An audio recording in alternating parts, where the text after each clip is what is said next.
అందరికీ నమస్కారం. తెలుగు వాయిస్ ఛానల్కి స్వాగతం.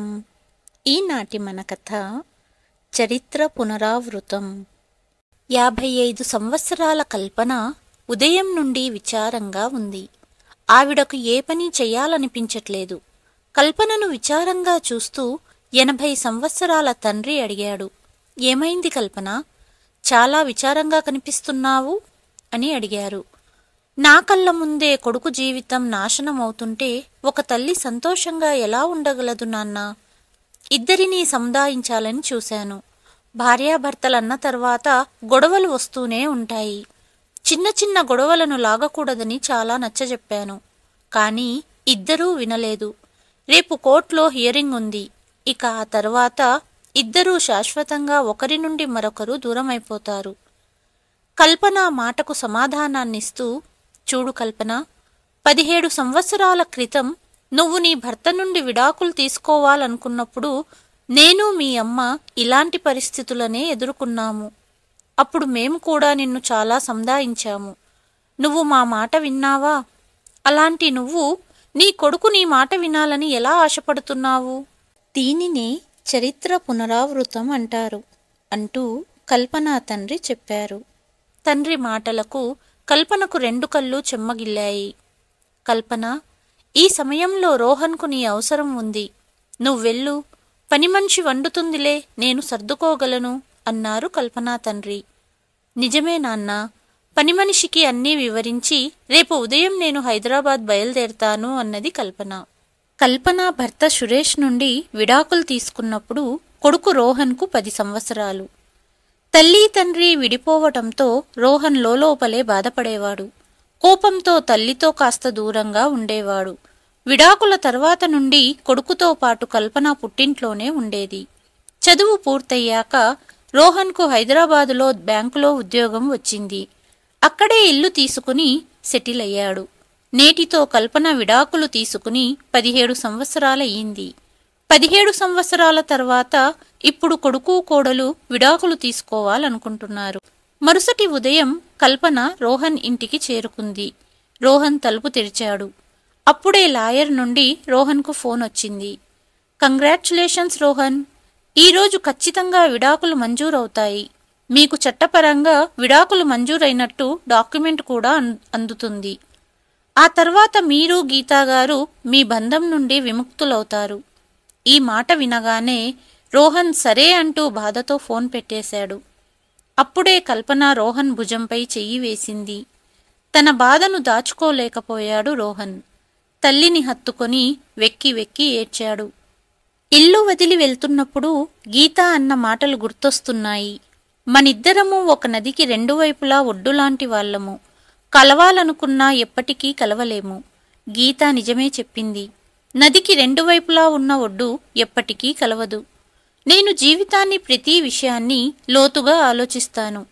అంత సీరియస్గా తీసుకోకూడదేమో. దాని కారణంగానే ఇవాళ నేను ఒంటరిగా మిగిలిపోయాను. ఆ రోజు గీతను ఆపుంటే, అసలు ఆ రోజు గీతను వదిలి ఆఫీస్ వెళ్ళకపోయి ఉంటే ఈరోజు చూడవలసి వచ్చేది కాదు అంటూ తల్లిని హత్తుకుని ఏడుస్తున్నాడు రోహన్. కొడుకు బాధను కల్పన అర్థం చేసుకోగలదు. ఎందుకంటే తను ఈ పరిస్థితుల్లో ఉన్నప్పుడు తన మనసు విరిగిపోయింది. కొడుకును సందాయిస్తూ, రోహన్, ఇంకా సమయం ఉంది. ఒకసారి గీతతో మాట్లాడి చూడు. ఎందుకంటే జీవితంలో ఒంటరిగా బ్రతకడం చాలా కష్టం. ఇలాంటి నిర్ణయం తీసుకుని 17 సంవత్సరాలుగా బాధపడుతున్నాను అన్నది కల్పన. లేదమ్మా, ఈ విషయం గురించి ఆలోచించడానికి ఏమీ మిగలలేదు. ఈరోజు కోర్టు చట్టపరంగా విడిపోతున్నాము అంటూ కాసేపటికి తయారయ్యి రోహన్ కోర్టుకు వెళ్ళాడు. గీతను చూసి మాట్లాడాలని ప్రయత్నించాడు. గీత వాళ్ళమ్మ ఇద్దరి మధ్యలో గోడలాగా అడ్డుపడింది. కాసేపటికి జడ్జి విడాకులు మంజూరు చేస్తూ తీర్పు చెప్పారు. కాసేపటికి రోహన్ ఇంటికి తిరిగి వచ్చాడు. కల్పన కొడుకును ప్రశ్నార్థకంగా చూసింది. బాధనంతా లోపల దాపెడుతూ, అమ్మా, కాసేపట్లో గీత వస్తుంది. తన మిగిలిన సామానంతా తీసుకెళ్లడానికి అంటూ తన గదిలోకి వెళ్ళిపోయాడు. గదిలోకి వెళ్ళి అల్మారా తెరిచాడు. అందులో గీతా చీరలు, వాచ్, ఇలా కొన్ని సామాన్లు చూశాడు. వాటిని చూసి రోహన్ కళ్ళు చెమర్చాయి. ఎందుకు నేను ఇంత క్రమశిక్షణగా ఉండాలనుకున్నాను? అందుకే కదా నేను గీతకు నచ్చలేదు.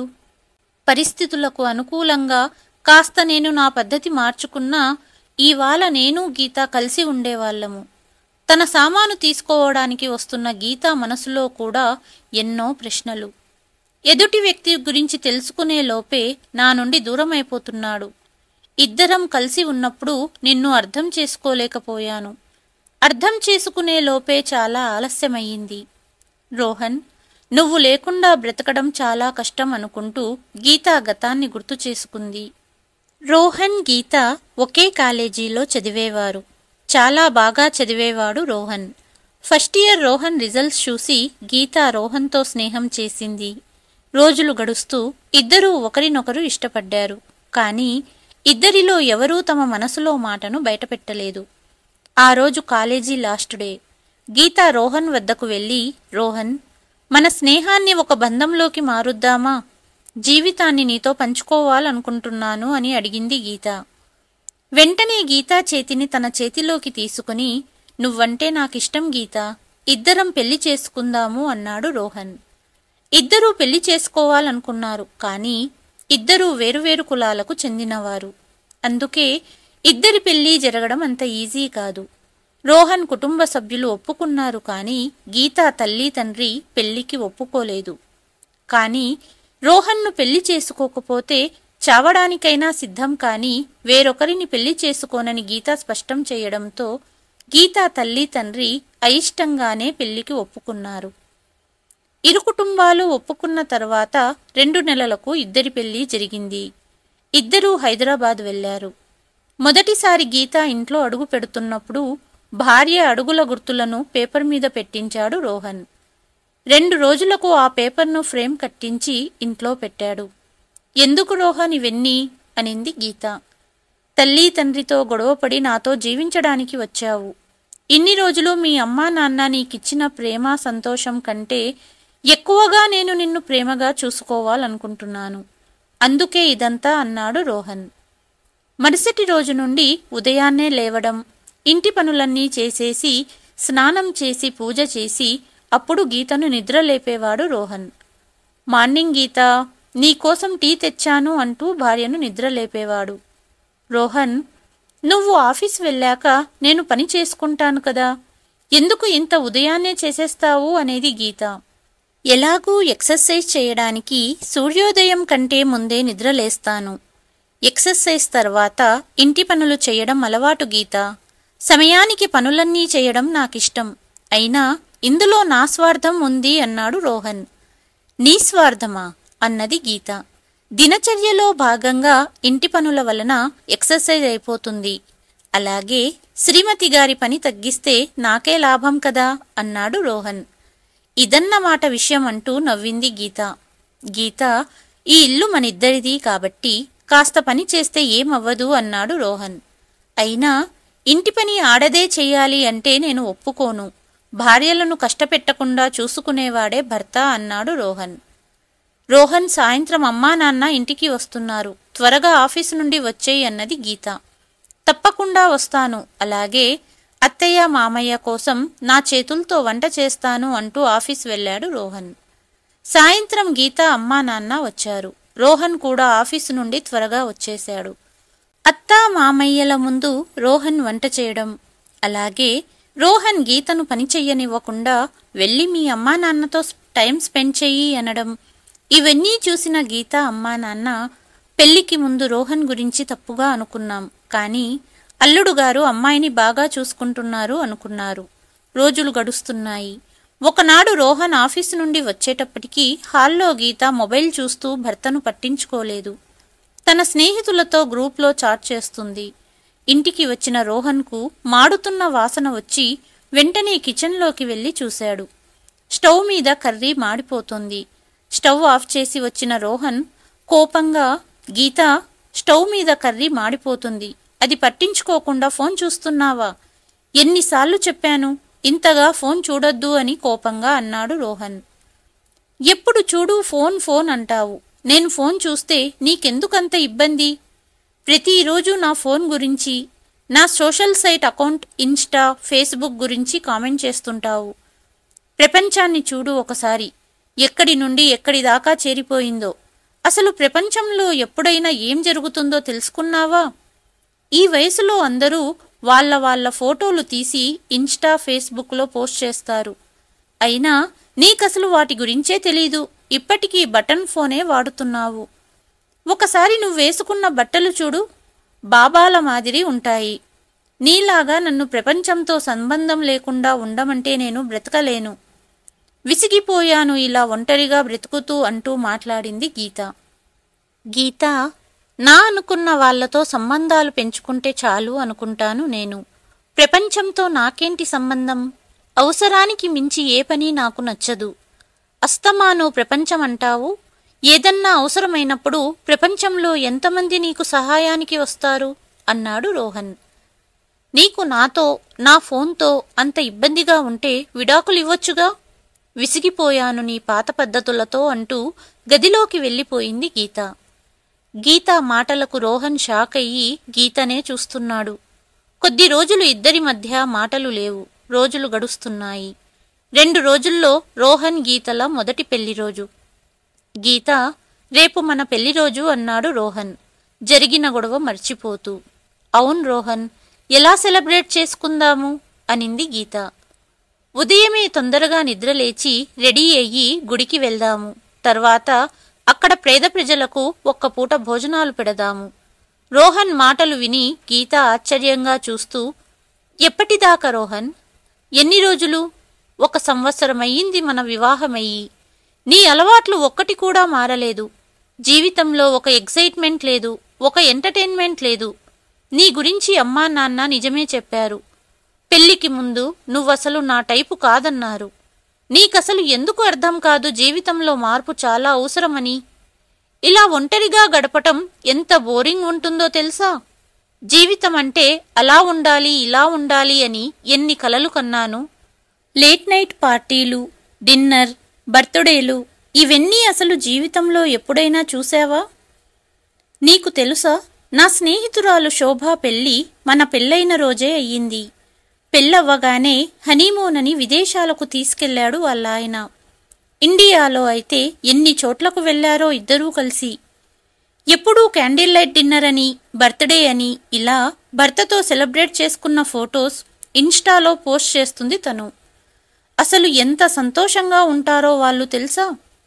2 రోజుల క్రితం వేరే స్నేహితురాలు స్నేహ బర్త్డే ఉంటే తన భర్త పెద్ద పార్టీ అరేంజ్ చేసి సర్ప్రైజ్ చేశాడు తనని. నా తలరాతే ఇలా రాసి ఉంది. నువ్వు పూర్వకాలం బాబాలాగా బ్రతుకుతున్నావు. ప్రతిరోజు సూర్యోదయం ముందు నిద్రలేవడం, భూమి మీద కూర్చొని భోజనం చేయడం, సర్ప్రైజ్ మాట అటుంచు, అస్తమాను దేవాలయాలు, పేద ప్రజలు, ఇందులోనే సంతోషం వెతుక్కుంటావు అన్నది గీత. గీత చెప్పిన మాటలు విని ఆశ్చర్యంగా చూస్తూ నిలబడ్డాడు రోహన్.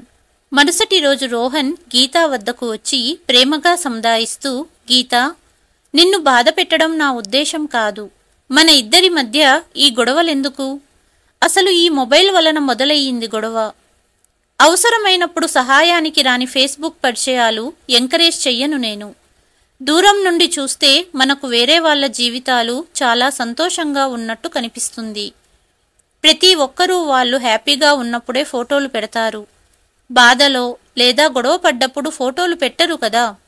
అందుకే సంతోషంగా కనిపించే వాళ్ళు అందరూ జీవితంలో హ్యాపీగా ఉన్నారనుకోవడం మూర్ఖత్వం. చిన్న విషయానికే విడాకులు తీసుకోవాలనుకునేంత దూరం ఆలోచించకూడదు. ఇక నుండి చిన్నవాటికి గొడవపడి మాట్లాడకుండా ఉండడం ఎందుకు చెప్పు? నేను ఆఫీస్ బయలుదేరుతాను. సాయంత్రం ఇంటికి తిరిగి వచ్చేటప్పటికి నా గీత నవ్వుతూ కనపడాలి అంటూ భార్య నుదుటిపై ముద్దు పెట్టి ఆఫీస్ బయలుదేరిపోయాడు రోహన్. కానీ సాయంత్రానికి తిరిగి వచ్చేటప్పటికి గీతను చూసి ఆశ్చర్యపోయాడు. ఎందుకంటే గీత తన బ్యాగ్ సర్దుకుంటుంది. గీత, ఎక్కడికన్నా వెళ్తున్నావా? పుట్టింటికి వెళ్తున్నావా అని అడిగాడు రోహన్. అవును అని సమాధానమిచ్చింది గీత. సరే, త్వరగా వచ్చేయ్, నువ్వు లేకుండా ఎక్కువ రోజులు ఉండలేను అన్నాడు రోహన్. ఇక నేను రాదలుచుకోలేదు రోహన్. ఉన్న ఒక్క జీవితం, ఇలా నాలో నేను కుమిలిపోతూ బ్రతకలేను అన్నది గీత. ఉన్నది ఒక్కటే జీవితం, ఇలా గొడవలతో కాకుండా ప్రేమగా ఉండొచ్చు కదా గీత అన్నాడు రోహన్. ఇక చాలు, నేనేమీ వినదలుచుకోలేదు. నీ ప్రసంగాలు ఆపు. నా ఇష్టాయిష్టాలకు వాల్యూ ఇవ్వనప్పుడు ఇక్కడ ఉండి నా జీవితాన్ని నాశనం చేసుకోను అంటూ గీత బ్యాగ్ తీసుకుని బయలుదేరింది. సరే గీత, నేను నచ్చనప్పుడు ఇల్లు వదిలి వెళ్ళు, కానీ ఒక్క మాట గుర్తుపెట్టుకో. ఒక్కసారి వెళ్ళిపోయావంటే తిరిగి నా జీవితంలోకి రాలేవు. ఇక నీకోసం ఈ ఇంటి తలుపులు శాశ్వతంగా మూసుకుంటాయి అన్నాడు రోహన్. నీలాంటి వాడి జీవితంలోకి తిరిగి రావాలని ఎవరు కోరుకుంటారు? నీలాంటి వాడితో జీవితం గడపడం కంటే సూసైడ్ చేసుకుని చావడం మేలు అంటూ ఇంటి నుండి వెళ్ళిపోయింది గీత. చివరికి విషయం విడాకుల దాకా వచ్చింది. గతాన్ని గుర్తు చేసుకుంటున్న గీత రోహన్ ఇంటి బయట కారు ఆగిన తర్వాత డ్రైవర్ పిలుపుతో వర్తమానంలోకి వచ్చింది. కారు దిగి లోపలికి వచ్చి బెల్లు కొట్టింది. పక్కనే ఉన్న నేమ్ ప్లేట్ చూసింది. గీతా రోహన్ నివాసమని రాసి ఉంది. అది చూస్తూనే గీత కళ్ళు చెమర్చాయి. కల్పన తలుపు తెరిచింది. గీత మాజీ అత్తగారి కాళ్ళు మొక్కింది. చల్లగా ఉండమ్మా అని ఆశీర్వదించింది కల్పన. అంతలో గీత మొబైల్ రింగ్ అయ్యింది. హలో అమ్మా, ఇంటికి చేరాను అన్నది గీత. ఎక్కువసేపు అక్కడ ఉండనవసరం లేదు, త్వరగా నీ సామాన్లు తీసుకుని బయలుదేరు అన్నది తల్లి ఫోన్లో. సరే అమ్మా అంటూ ఫోన్ పెట్టేసింది గీత. ఇంటి లోపలికి రాగానే గీతకు ఎదురుగా తన మొదటిసారి ఇంటికి వచ్చినప్పుడు కాలు గుర్తులు ఫోటో ఫ్రేమ్ చూసింది. ఆ పక్కనే పెళ్లి కూతురుగా తయారయ్యి నవ్వుతున్నప్పుడు పెళ్లిరోజు ఫోటో ఉంది. తను అందంగా డెకరేట్ చేసుకున్న ఇల్లు ఇప్పటికీ అలాగే ఉంది. తనకు ఇంట్లోని ధ్వనులు తన చెవులకు చేరుతున్నట్టు అనిపిస్తుంది. ఏ గీత, దేనికోసమైతే రోహన్ను వదిలావో ఆ స్వేచ్ఛ దొరికిందా? అందమైన జీవితాన్ని ఎందుకు నాశనం చేసుకున్నావు అని ఇంట్లోని ప్రతి వస్తువు తనను అడుగుతున్నట్టే అనిపిస్తుంది. తన గది బయట గీతా రోహన్ ఇద్దరి పెళ్లి ఫోటో ఫ్రేమ్ కట్టి ఉంది. అది చూసి గీత ఏడుపు ఆపుకోలేకపోయింది. గది తలుపు తెరవగానే ఎదురుగా రోహన్ నిలబడి ఉన్నాడు. గీత చేతిలో విడాకుల మంజూరైన పేపర్ను చూసి రోహన్ తన మనసులో ఇలా అనుకున్నాడు. గీత, ఇందులో రాసిన సామానంతా తీసుకెళ్ళు, కానీ ఈ ఇంటితో ముడిపడి ఉన్న జ్ఞాపకాలను చెరపలేవు అనుకుంటూ ఎలా ఉన్నావు అని అడిగాడు. నేను బాగున్నాను, నువ్వెలా ఉన్నావు అడిగింది గీత. రోహన్ ఏదో చెప్పబోయాడు. అంతలోనే గీత ఫోన్ మోగింది. తన స్నేహితురాలి నుండి ఫోన్ లిఫ్ట్ చెయ్యగానే అటువైపు వాళ్ళు చెప్పింది విని గీతకు చెమటలు పట్టాయి. ఎప్పుడు ఇలా జరిగింది? గీత ఏడుపు శబ్దం విని కల్పన కూడా రోహన్ గది వద్దకు వచ్చింది. రోహన్, నా స్నేహితురాలు శోభ సూసైడ్ చేసుకోవడానికి ప్రయత్నించిందట. ఇప్పుడు హాస్పిటల్లో ఉంది. ఇప్పుడే తనను కలవడానికి వెళ్ళాలి అంటూ బయటకు వెళ్ళబోయింది. ఉండు గీత, నేను కూడా వస్తాను అంటూ ఇద్దరూ రోహన్ బండి మీద వెళ్లారు. శోభ, ఎందుకింత పని చేశావు? ఇలాంటి నిర్ణయం తీసుకునే ముందు ఒకసారి నీ భర్త, నీ కుటుంబం గురించి ఆలోచించావా అడిగింది గీత. సూసైడ్ చేసుకోవడానికి కారణం నా భర్త అనింది శోభ. ఇది విన్న గీత షాక్ అయ్యింది. కానీ నీ భర్త నిన్ను చాలా ప్రేమగా చూసుకుంటున్నాడు అన్నావు, మరి? పైకి ప్రపంచానికి చూపించే కపట ప్రేమ అది. కేవలం ఇన్స్టా, ఫేస్బుక్లో ఫోటోలు పోస్ట్ చేయడం కోసం స్నేహితుల ముందు నాటకమాడాడు. వేరొక అమ్మాయితో సంబంధం పెట్టుకున్నాడు. ఇక నేను బ్రతికి ఏమి లాభం అన్నది శోభ. శోభ మాటలు విని గీతకు నెత్తిమీద ఆకాశం పడ్డట్టయింది. స్వచ్ఛమైన మనసుతో రోహన్ తన కోసం చూపిన ప్రేమ ఒక్కొక్కటిగా కళ్ళ ముందు కదులుతోంది గీతకు. రోహన్ కేవలం తననొక్కటే ప్రేమించాడు. తల్లి తండ్రి కంటే ఎక్కువ ప్రేమనిచ్చాడు.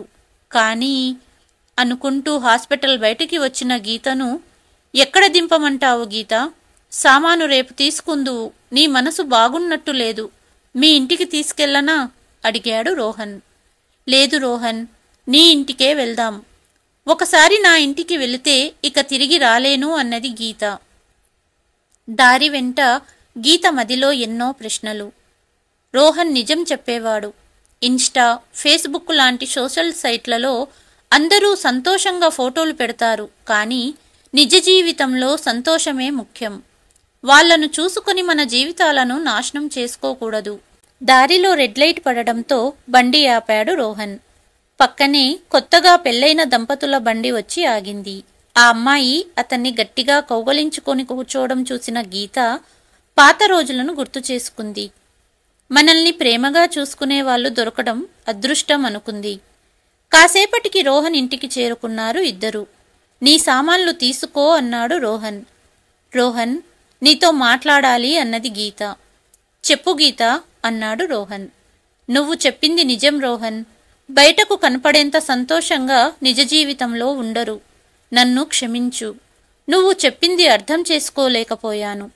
మన బంధాన్ని కొత్తగా మొదలు పెడదామా అడిగింది గీత. గీత చేతిలోని విడాకుల